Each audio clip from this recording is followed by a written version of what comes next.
Fresh News vous est présenté par LG G2, le smartphone inspiré par vous. Bonjour à tous, ok il fait froid, l'été est bien terminé, c'est presque l'hiver, mais rien n'est perdu, car c'est aujourd'hui le vendredi 11 octobre 2013, vendredi des cadeaux, Fresh News du week-end, c'est parti. This is funky fresh. This is funky fresh. This is funky fresh. This is funky fresh. La moindre modification dans les fonctionnalités de Facebook provoque généralement l'indignation d'une partie de la planète.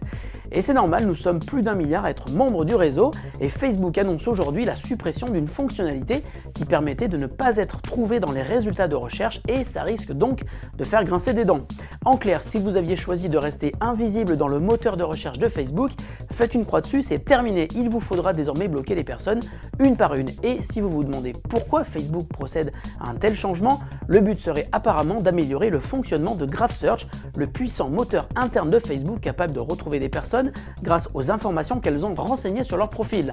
Malgré ce changement, il est toujours possible de rester invisible sur Facebook, mais ça va être plus difficile et il faudra vous retrousser les manches et modifier chaque élément vous concernant en choisissant la visibilité pour le public, vos amis ou seulement vous. Ou beaucoup plus simplement, et comme bon nombre d'entre vous le font déjà, il suffit de modifier l'orthographe de son nom.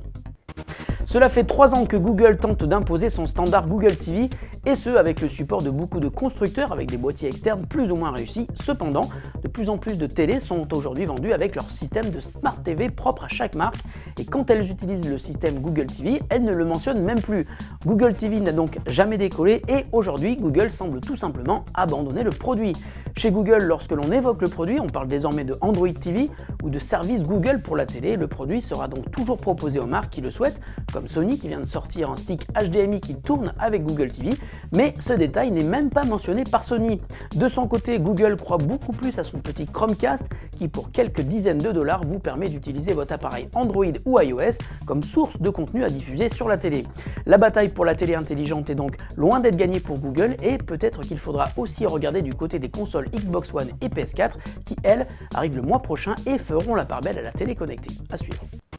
Se félicitant du succès grandissant de son application mobile pour Outlook.com avec un usage qui a été multiplié par 3 en 1 an, notamment grâce au support de l'IMAP et à la version native pour Windows 8, l'équipe de Outlook a publié hier une nouvelle version de son appli mobile Outlook.com pour Android.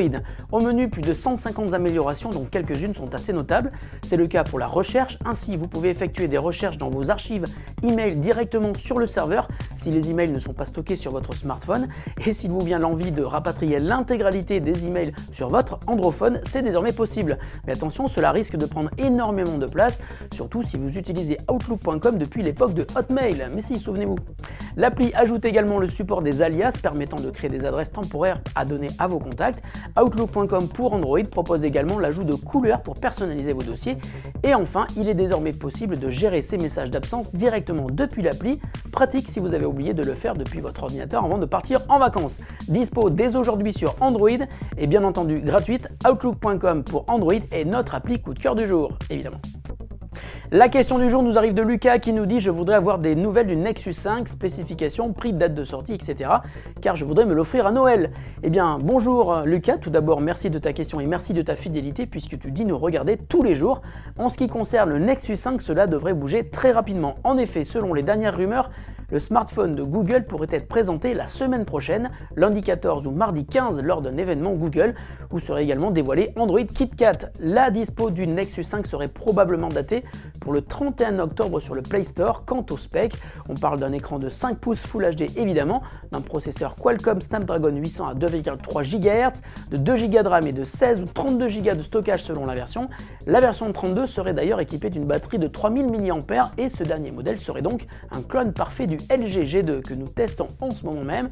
Et rien que pour la durée de vie de cette incroyable batterie, ça vaut le détour. Quant au prix, c'est encore une grande inconnue, mais on parle de 299 $ pour la version 16 Go et de 399 pour la version 32 Go.